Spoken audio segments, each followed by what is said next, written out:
Halo teman-teman muda-mudi pembelajar bahasa Mandarin.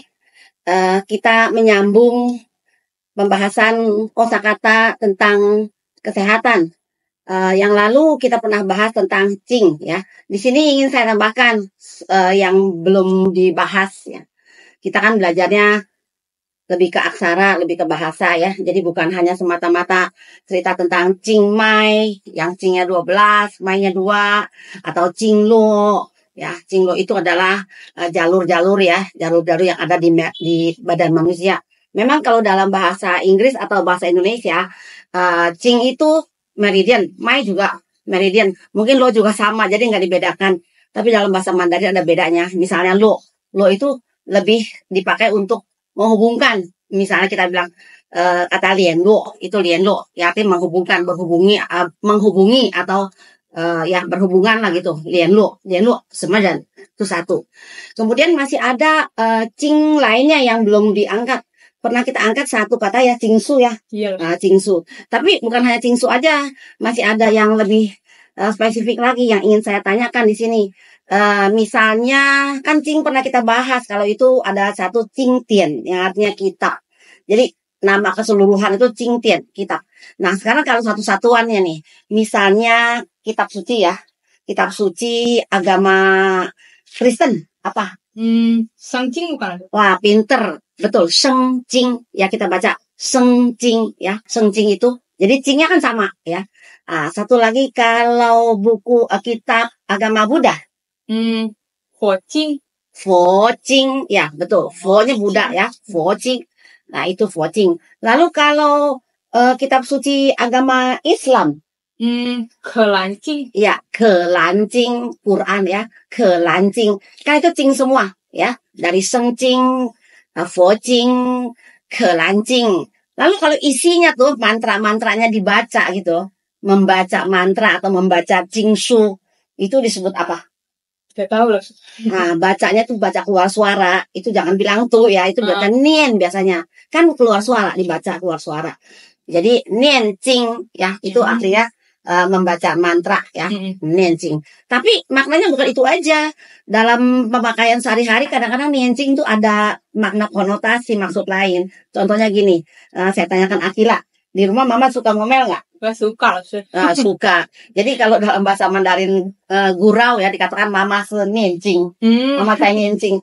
Makanya kalau mama lagi ngoceh-ngoceh jangan marah. Anggap aja lagi niencing. Jadi artinya niencing itu ya. Itu makna lain dari cing. Dan sampai sini cing kira-kira sudah hampir banyak sekali ya. Apa masih ada yang ingin ditanyakan? Iya lah sih. Kan aku pengen jadi guru lah sih. Tapi aku tuh takut suatu saat nanti aku tidak bisa menjelaskan kepada murid-murid apa sih cara pemakaian icing sama le. Oh, misalnya icing kita pernah angkat juga ya, icing dan le gitu ya. Setahu kamu?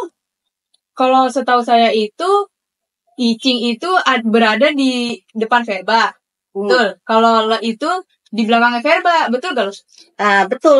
Tapi maknanya apa dong? Kalau icing itu apa? Le itu apa? Icing sudah, le juga sudah. Betul, iya tuh anak Indonesia kalau belajar suka aneh deh. Kan ada murid-murid saya yang jadi guru ya pulang laporan. Itu di kelas anak-anak katakan, "Langsung icing gitu." Langsung sudah gitu. Itu padahal icing tidak bisa dipakai untuk sendiri. Jadi dia nggak bisa berdiri sendiri ya. Memang lebih sering dipakai dengan digabung, dua-dua itu depan belakang dipakai. Nggak merasa kelebihan ya. Enggak kan? Kalau bahasa Indonesia kayaknya nggak mungkin. Masa sudah 2 kali sudah makan, sudah gitu kan? Enggak. Tapi kalau Mandarin iya. 已经吃了已经来了已经知道了已经明白了 Nah, ini regulasinya hampir sama seperti kata satunya lagi yaitu cengcing. Cengcing kan pernah. Ko apa artinya? Pernah juga. Iya, sama. Dua-duanya bareng juga dipakainya. Cengcing lai ko, cengcing suo ko, cengcing xue ko. 我曾经去过中国 gitu kan.